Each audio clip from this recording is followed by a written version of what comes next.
After our disastrous opening of Commander Legends Battle for Baldur's Gate, we have chosen to put that set behind us. Instead, we're going to be looking towards the future.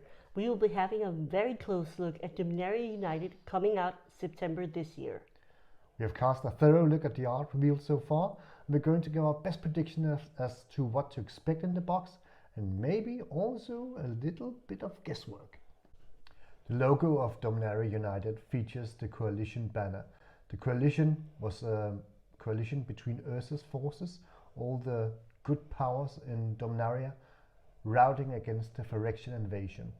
In this art, we see a human warrior and an elven warrior shaking hands in a gesture of friendship and unison, I believe.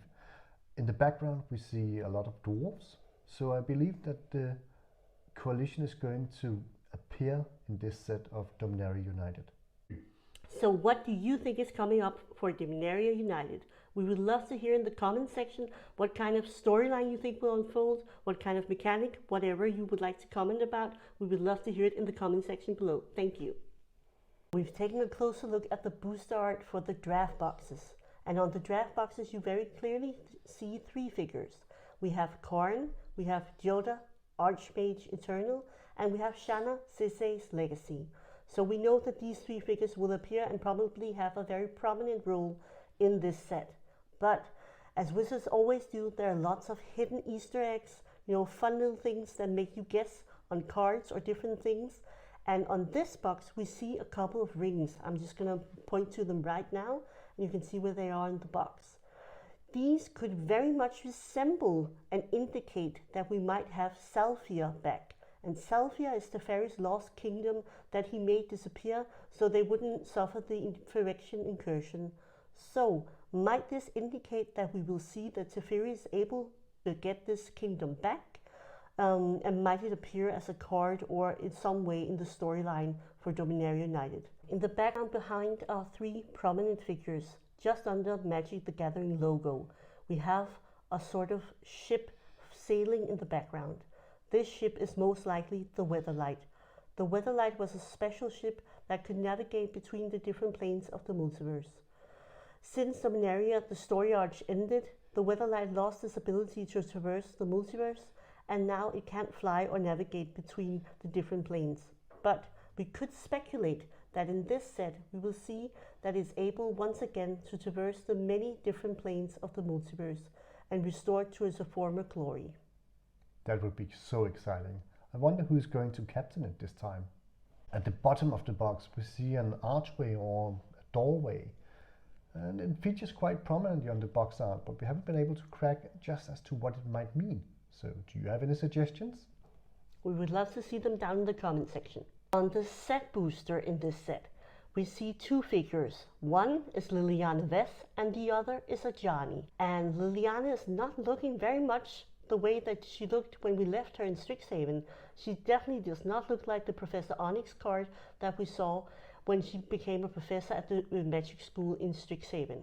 So maybe she has returned to the Gatewatch to help and aid her old ally. And the other figure is of course Ajani, and he's looking very much like he's back to his old powerful ways and will be helping the Gatewatch and leading the Gatewatch presumably against the Phyrexians. And I do believe we are going to see some very powerful planeswalkers because they're going to need their powers.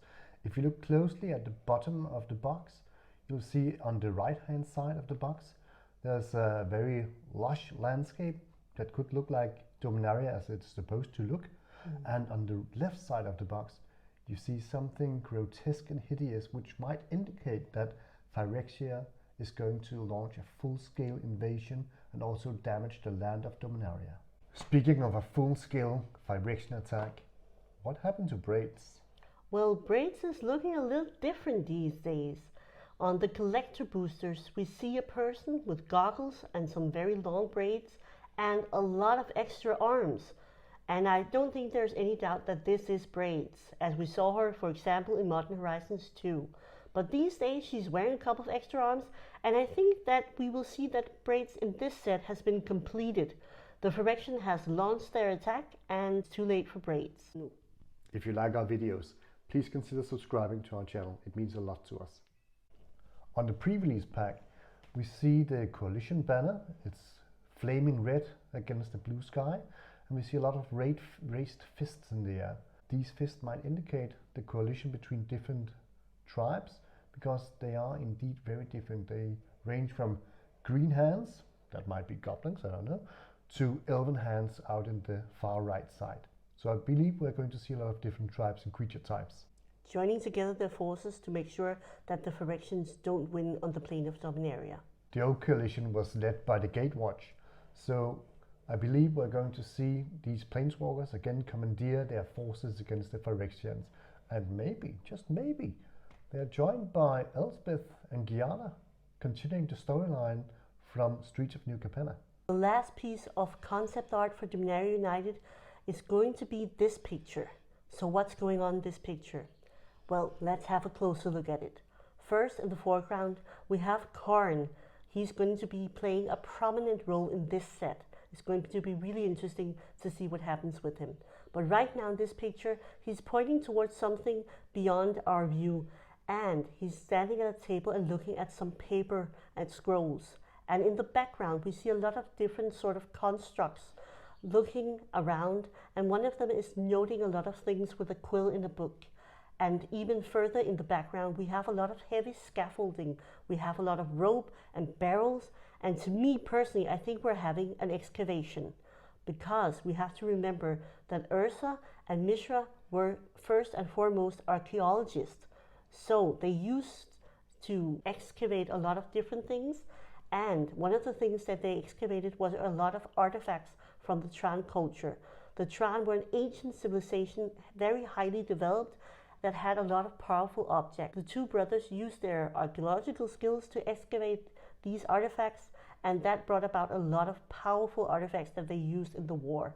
So maybe Karn in this picture is conducting another excavation to find some more left relics from the Tran culture. And also there might be some links between the excavation of the Tran culture and Teferi's maybe ability to bring back the Lost Kingdom.